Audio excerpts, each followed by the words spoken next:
Good morning students. हम बात कर रहे थे मानव के रक्त परिसंचरण तंत्र के बारे में, और मानव के रक्त परिसंचरण तंत्र के पिछले भाग में हमने बात कर ली थी रुधिर तंत्र के बारे में, जहां दो रुधिर तंत्र थे, एबीओ रुधिर तंत्र और आरएच रुधिर तंत्र। एबीओ रुधिर तंत्र में हमने बात कर ली थी रुधिर वर्ग ए, बी, ओ और एबी के बारे में, और बात कर ली थी सार्वत्रिक दाता और सार्वत्रिक ग्राही के बारे में। आज हम बात करेंगे रुधिर वर्ग की वंशानुगति के बारे में। रुधिर वर्ग की वंशानुगति को समझने के लिए अगर बात करें तो आपकी बुक में वैसे तो ये चार्ट दिया हुआ है। इस चार्ट के जरिए आपसे कहा गया है कि यदि पिता का ब्लड ग्रुप ये रहे और माता का ब्लड ग्रुप ये रहे, और ऐसे पिता और माता के मध्य क्रॉस होकर यदि संतति उत्पन्न होगी तो संतति में ब्लड ग्रुप कौन सा होगा। क्लियर?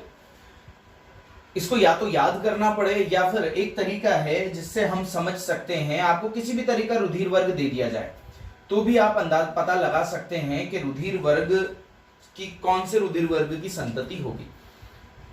उसे समझने के लिए सबसे पहले यह बात जानना जरूरी है कि रुधिर वर्ग की वंशानुगति का नियंत्रण कौन करते हैं। रुधिर वर्ग की वंशानुगति का नियंत्रण करने वाला जो जीन है वो आई जीन है, और इस जीन के 3 विपर्यासी मौजूद होते हैं। वो हैं gene I A, gene I B और जीन I0। यहां जो जीन है वो जीन किस प्रकार से रुधिर वर्ग की वंशानुगति का नियंत्रण करते हैं उसमें हम बात करें तो रुधिर वर्ग जो रुधिर जीन IA है वो लाल रुधिर कणिकाओं की सतह पर A प्रतिजन बनने के लिए जिम्मेदार है। जो IB है वो लाल रुधिर कणिकाओं की सतह पर B प्रतिजन बनाने के लिए जिम्मेदार है। यहां ये दोनों ही जीन प्रभावी जीन हैं, जबकि जो जीन I0 है वो अप्रभावी है, या यूं कह सकते हैं निष्क्रिय है। वो किसी भी प्रकार के प्रतिजन का निर्माण नहीं करता है। तो ध्यान दीजिएगा, IA प्रतिजन A बनाने के लिए जिम्मेदार है, IB प्रतिजन B बनाने के लिए जिम्मेदार है, I0 प्रतिजन नहीं बनाता है। क्लियर? अब हम जानते हैं कि कारक जोड़ों में होते हैं, तो ये 3 जीन किस प्रकार से किसी भी व्यक्ति में रुधिर वर्ग के लिए जिम्मेदार हैं। यदि हम बात करें कि रुधिर वर्ग A की,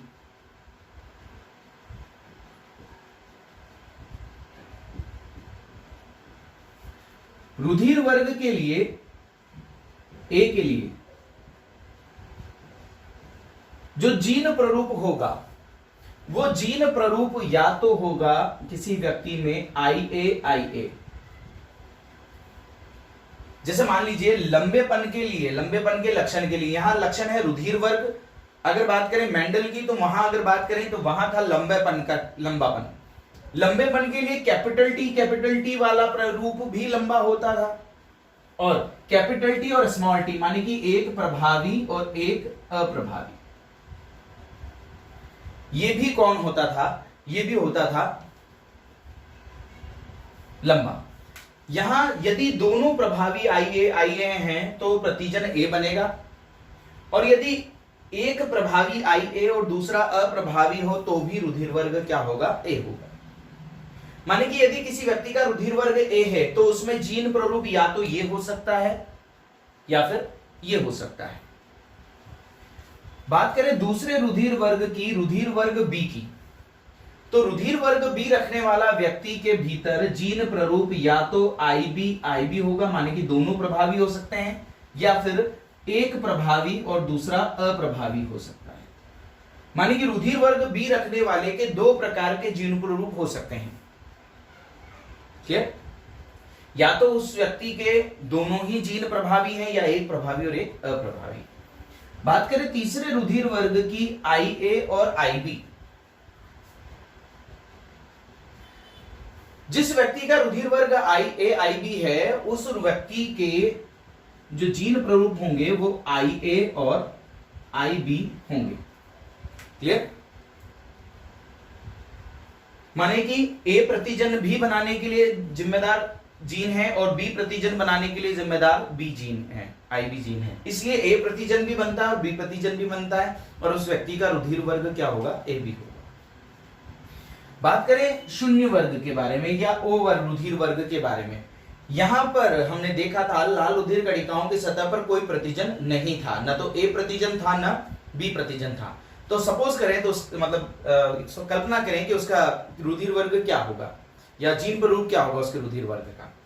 तो उसके रुधिर वर्ग में न तो आई है न आई बी है, माने कि जो जीन है वो क्या होगा, जीन प्ररूप क्या होगा, I0 होगा। क्लियर? तो यहाँ 6 प्ररूप 1 2 3 4 5 और ये 6 प्ररूपों से 4 प्रकार के रुधिर वर्ग का निर्माण होता है। क्लियर? वापस देख लें एक बार। रुधिर वर्ग ए के लिए किसी व्यक्ति का रुधिर वर्ग ए है तो उसमें जीन प्ररूप या तो ये हो सकता है या फिर ये। जिसका ब्लड ग्रुप बी है उसमें जीन प्ररूप या तो ये हो सकता है या फिर ये। जिसका जिसका रुधिर वर्ग ए बी है उसका जीन प्ररूप केवल आई बी होगा और जिसका रुधिर वर्ग ओ है उसमें केवल I0 होगा। ठीक है? तो 0 के लिए केवल I0 ए बी रुधिर वर्ग के लिए आई बी, इन दोनों के लिए 2 हो सकते हैं, या तो दोनों प्रभावी या फिर एक प्रभावी और एक अप्रभावी। इसी पर निर्भर करती है रुधिर वर्ग की वंशानुगति। हम एक एग्जाम्पल से इसको समझते हैं।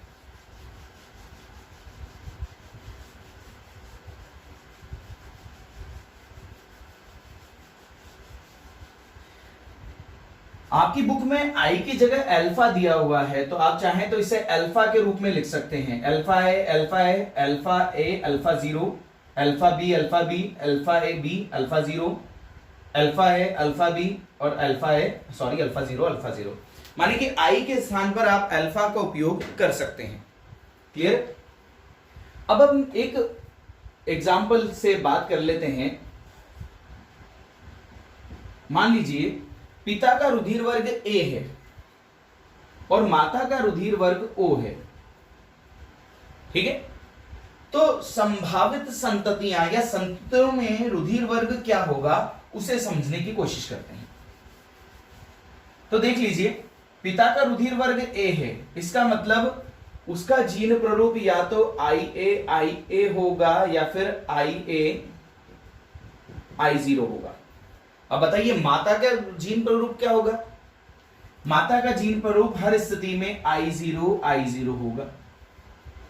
अल्फा 0 लिख सकते हैं आप। ठीक है? क्लियर?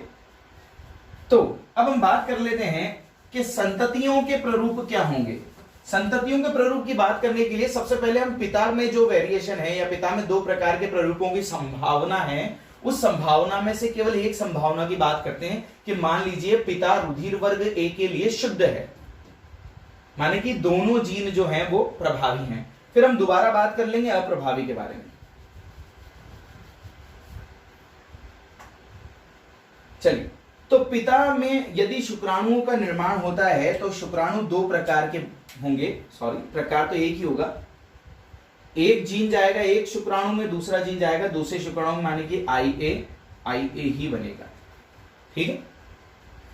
माता के लिए बात करें तो माता में जो अंडाणु होंगे वो आधे शुक्राणु एक अंडाणु में, आधे शुक्राणु दूसरे अंडाणु में, तो इसका मतलब वहां क्या होगा, I0 और I0। माने कि एक ही तरह के शुक्राणु बनेंगे ऐसे पिता में जिसमें रुधिर वर्ग ए है और वो अपने लक्षण के लिए शुद्ध है, तो सभी तरह के शुक्राणु एक जैसे होंगे। ऐसा ही मादा में होगा, सभी तरह के अंडाणु एक जैसे होंगे। अब बात कर लेते हैं, यदि इस शुक्राणु का क्रॉस इस अंडाणु से होगा तो संतति होगी IA I0। ठीक है?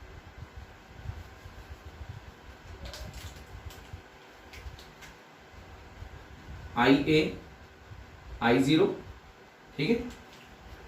अगर इसी शुक्राणु का क्रॉस इस अंडाणु से होता है उस स्थिति में भी IA पिता से और I0 माता से प्राप्त होगी संतति को। अगर ये वाला शुक्राणु इस अंडाणु को निषेचित करता है तो उसी स्थिति में क्या होगा, वही पिता से IA और माता से I0। ठीक है? और यदि ये वाले शुक्राणु और इस अंडाणु में संयोजन होता है तो भी क्या होगा, IA और I0।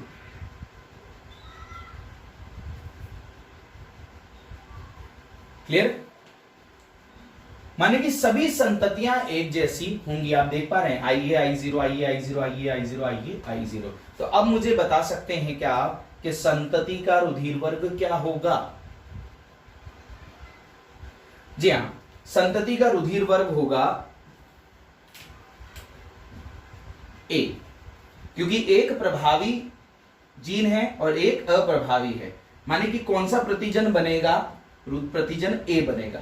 ठीक है, यहां भी प्रतिजन A बनेगा, यहां भी प्रतिजन A बनेगा, यहां भी प्रतिजन A बनेगा। माने कि संततियां रुधिर वर्ग A वाली होंगी सभी। ठीक है, ये तो बात हुई पहली संभावना की मां के पिता IA है, माने कि अपने रुधिर वर्ग के लक्षण के लिए शुद्ध है। अब बात कर लें कि पिता में मान लीजिए अपने रुधिर वर्ग A के लिए अशुद्ध हो तो क्या होगा? उस स्थिति में एक शुक्राणु में तो होंगे IA और दूसरे शुक्राणु में होंगे I0। ठीक है, माने कि आधे शुक्राणु IA जीन युक्त होंगे और आधे शुक्राणु I0 जीन युक्त होंगे। क्लियर? लेकिन माता में तो कोई परिवर्तन है ही नहीं, उसमें तो केवल एक ही प्रकार का रूप बन सकता है, प्ररूप बन सकता है O वर्ग के लिए, वो है I0। क्लियर? अब अगर संततियां में क्रॉस होता है तो क्या होगा? तो इस वाली स्थिति में अगर किसी भी अंडाणु से क्रॉस करे तो वही IA I0 बनेंगे। यहां स्थिति परिवर्तन होगी।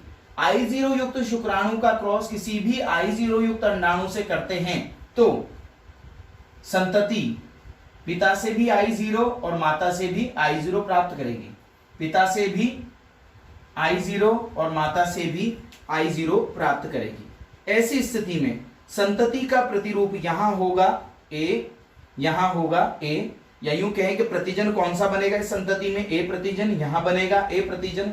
यहां कौन सा प्रतिजन बनेगा बताइए जरा? यहां बनेगा प्रतिजन O, माने कि कोई प्रतिजन नहीं बनेगा। और यहां भी कोई प्रतिजन नहीं बनेगा।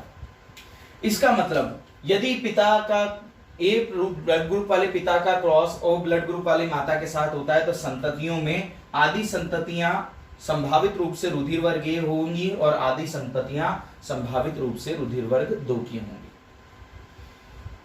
यहां आपके बुक में एक चार्ट दे रखा है, उस चार्ट में यही दे रखा है कि पिता का रुधिर वर्ग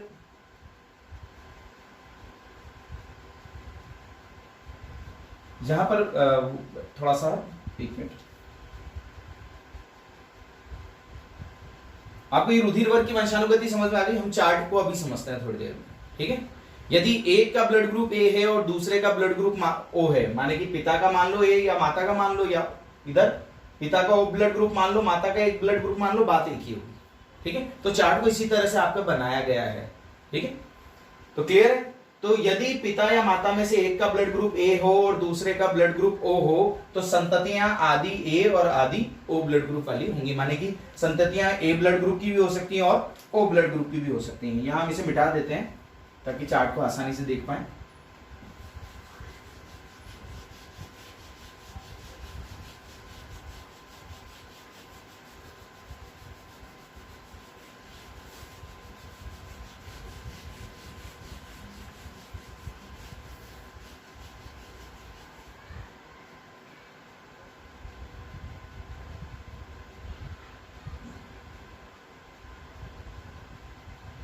यहां देखिए, यहां पिता या माता में से एक का ब्लड ग्रुप A या पिता और माता में दूसरे का ब्लड ग्रुप क्या है? O। तो A O का क्रॉस कराने पर जो संततियां होंगी वो O ब्लड ग्रुप वाली भी होंगी और A ब्लड ग्रुप वाली भी होंगी। तो हम तो दोनों ही स्थितियों में, पहली स्थिति की जब बात करी थी कि पिता शुद्ध था तब हमने क्या कहा था कि A ब्लड ग्रुप वाली ही संततियां बनेंगी, लेकिन जब अशुद्ध वाली बात हुई तो O ब्लड ग्रुप वाली संततियां भी बनी। इसका मतलब संततियां A ब्लड ग्रुप वाली भी हो सकती हैं और O ब्लड ग्रुप वाली भी हो सकती हैं। ठीक है, तो इस प्रकार से O ब्लड ग्रुप वाली बात करें तो यहां पर I0 और यहां भी I0, तो हर संतति जो होगी उत्पन्न वो O ब्लड ग्रुप वाली होगी। क्लियर? एक दूसरे रुधिर वर्ग के बारे में बात कर लेते हैं, वो थोड़ा टिपिकल है, या फिर हम बात कर ले हैं रुधिर वर्ग इसके बारे में कि पिता या माता में से एक का रुधिर वर्ग ए और दूसरे का रुधिर वर्ग ए बी होगा, तब क्या होगा। एक और एग्जांपल देख लेते हैं ताकि थोड़ा सा और ज्यादा क्लियर हो जाए। तो मान लीजिए पिता या माता में से, हम यहां जनक लिखते हैं ताकि कंफ्यूजन ना हो, ये एक जनक पिता या माता हो सकती है, ये दूसरा जनक पिता या माता हो सकती है, ठीक है।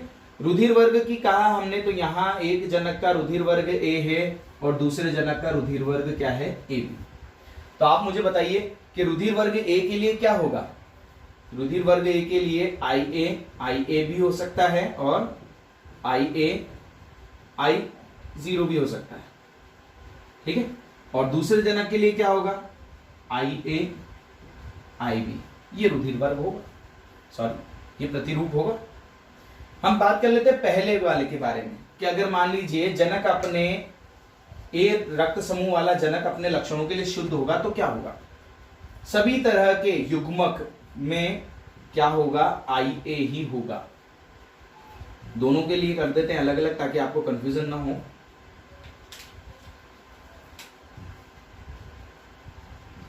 ये युग्मक आई ए और आई ए, दो तो युग्मक बनेंगे, आई ए दूर लिख देते हैं थोड़ा, आई ए।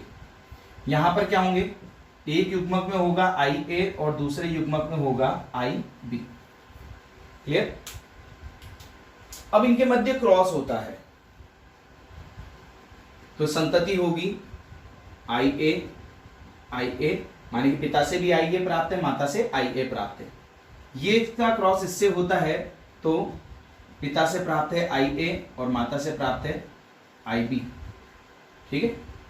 इसकी बात करें इसका क्रॉस इससे, तो पिता से आई ए प्राप्त है, माता से आई ए प्राप्त है। और इसका क्रॉस इससे बात करें तो पिता से आई ए प्राप्त है, माता से आई बी प्राप्त है। माने कि दो प्रकार की संततियां होंगी। यहां होगी ए रुधिर वर्ग वाली, यहां होगी बताइए जरा ए बी रुधिर वर्ग वाली, यहां होगी ए रुधिर वर्ग वाली और यहां होगी ए बी रुधिर वर्ग वाली। क्लियर। माने कि दो संततियां तो इस संभावित रूप में ए ब्लड ग्रुप वाली और ए बी ब्लड ग्रुप वाली हम यहां लिख देते हैं, ठीक है।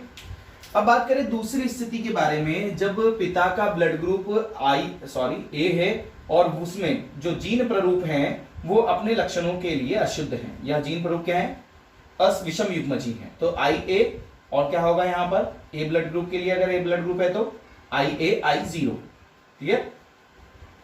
तो यहां हम आई जीरो कर देते हैं। माने कि ऐसे जनक में जो परिवर्तन आया है उसमें एक प्रकार के आधे शुक्राणु में आई ए जीन होंगे और आधे शुक्राणु में आई जीरो जीन होंगे, क्लियर। और यदि ऐसा आई जीरो वाला शुक्राणु किसी भी अंडाणु को निषेचित करता है तो वो पिता एक जनक से प्राप्त करेगा आई ए और दूसरे जनक से क्या मिलेगा उसे, आई जीरो। क्लियर।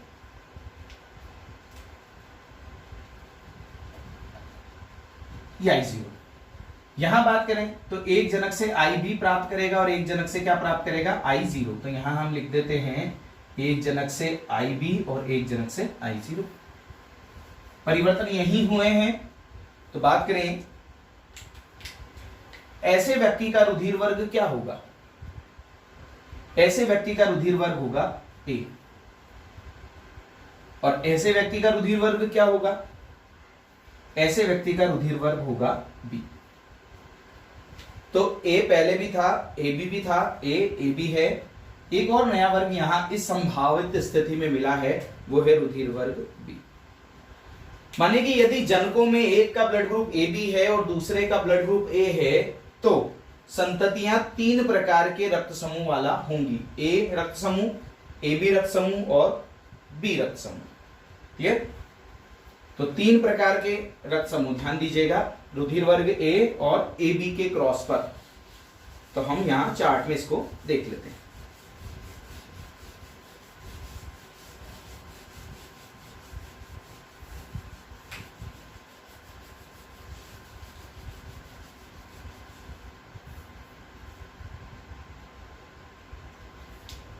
एक जनक का रुधिर वर्ग ए है और एक जनक का रुधिर वर्ग एक का ए है और एक का ए बी है, ठीक है। तो संतति होगी A blood group, B blood group और ए बी ब्लड ग्रुप। तो ये थी रुधिर वर्ग की वंशानुगति। आज के लिए इतना ही काफी। नेक्स्ट लेसन में हम बात करेंगे रुधिर वाहिनियों के बारे में। Thank you.